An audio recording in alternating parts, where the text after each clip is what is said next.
So guys मुझे एक चीज के बारे में बात करनी है। तो क्लैश एट द कैसल 2024 के किक ऑफ शो पर जब कोडी रोड्स अपने मैच को एड्रेस करने आए थे तो वो अचानक से फैंस के बीच में ही चले गए कुछ भी एड्रेस करने से पहले, और एक फैंस वाला सर्व करने लग गए जो देखने में काफी कूल लगा। सारे फैंस ने उन्हें अपने कंधों पे उठा रखा था और इधर से उधर झुला रहे थे। For the first time ever WWE में ऐसा कुछ एक्सपीरियंस करने को मिला, वरना विंस के टाइम पर तो इतना ज्यादा फैन इंटरेक्शन होता ही नहीं था, ऑलमोस्ट इम्पॉसिबल ही समझ लो। तो all thanks to triple H, क्योंकि उन्होंने कंपनी से पहले फैंस को रख दिया। वो ट्रूली एक अमेजिंग लीडर है। By the people for the people through the people किसे कहते हैं, ये ट्रिपल एच ने हमें बताया। तो भाई मजा आ गया। बाकी अगर आप और मजा लेना चाहते हो तो इस वीडियो को एंड तक जरूर देखना। एंड नाउ आप देख रहे हैं रेसलमैनिक्स, सब्सक्राइब करना तो बनता है। वेल इस साल तो डब्ल्यूडब्ल्यूई ने कसम खा रखी है कि वो एक भी शो ना अपनी होम कंट्री में नहीं करेंगे, एकदम पूरे ग्लोब को चाट जाएंगे। वो घरेलू बस्ती में एक भी शो नहीं मचाना उन्होंने, क्योंकि अभी हाल ही में डब्ल्यूडब्ल्यूई ने अपने अक्टूबर से लेकर नवंबर तक के सारे ही प्लान और शेड्यूल को हमारे सामने पेश कर दिया, जहाँ स्टोरी शुरू होगी कार्डिफ से और खत्म होगी 6 नवंबर शेफील्ड यूके तक। ट्रूली ग्लोबल कंपनी बन चुकी है डब्ल्यूडब्ल्यूई, क्योंकि इनमें से सारे shows mostly first time ever वाला सिनेरियो लेकर आते हैं। एंड आपको स्क्रीन पर जो दिख रहा है ना, वही आपको असली मजा दे देगा। वो सारा शेड्यूल है जो इस बार होने वाला है। बस अगर डब्ल्यूडब्ल्यूई इंडिया भी आ जाती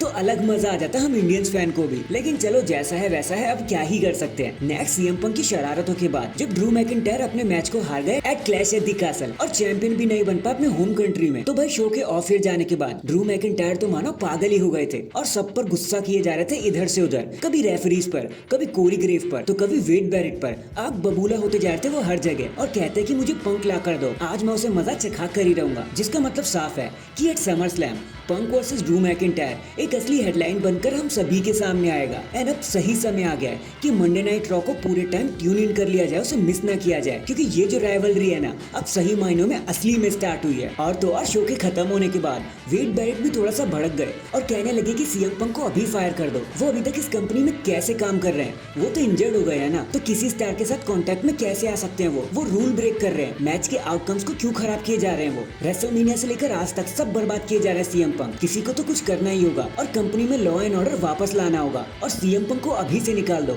वरना ये चीजें खराब ही करता रहेगा। अब वेड बैरेट की बातों से तो ऐसा लग रहा है कि ड्रू मैकिंटायर को उनके सुख दुख का साथी मिल चुका है। सो हैशटैग पंक वर्सेस मैकिंटायर। इसके बाद लास्ट फ्राइडे नाइट स्मैकडाउन में रिटर्न करने के बाद रेंडी ऑर्टन ने जब केविन ओवेंस को बचाया तो बैक स्टेज में छोटा सा इंटरव्यू दिया उन्होंने कैथी गैली को। जब उन्होंने ऑर्टन से पूछा कि अचानक से आज कैसे आ गए, तो ऑर्टन ने बोला देखो यार, दोस्ती के चक्कर में यहाँ डब्ल्यूडब्ल्यूई में हम ज्यादा दोस्त नहीं देखने को मिलते, तो मैंने वापसी करी ताकि मैं अपने दोस्त केविन को बचा सकूं। और फिर हम स्कॉटलैंड में भी तो हैं। I love Scotland. मुझे आउट ऑफ द नोवेयर चीजें करना बहुत पसंद है, तो मुझे लगा मुझे आज ही आ जाना चाहिए। तो मैंने बिना टाइम वेस्ट किए बस आज ही आ गया। और इतना कहकर ऑर्टन शांत हो गए और बता दे कि ना स्कॉटलैंड में आके कितना मजा आया। और हमें भी आपको देख के मजा आया रेंडी ऑर्टन, क्योंकि RKO is out of nowhere WWE का बस एक पार्ट बन चुका है, हम फैंस का पार्ट बन चुका है। तो जितने मर्जी उतने लगाते रहो। इन दी एंड भले ही ड्रू मैकिंटायर के हार जाने के बाद, सीएम पंक के कॉस कर देने के बाद लोग दुखी तो हो गए ग्लासगो में, लेकिन अब इसके पीछे का रीजन भी सामने आ गया कि क्यों पंक ने उन्हें कॉस कर दिया। तो यार द आंसर इज रिवेंज। उन्होंने ऐसा इसलिए किया था कि राइवलरी को जरा सी हिट मिल सके, ताकि पंक वर्सेस ड्रू मैकिंटायर का क्लाइमैक्स हमेशा बॉइलिंग पॉइंट पर ही रहे। एंड एक राइवलरी में यही तो होता है,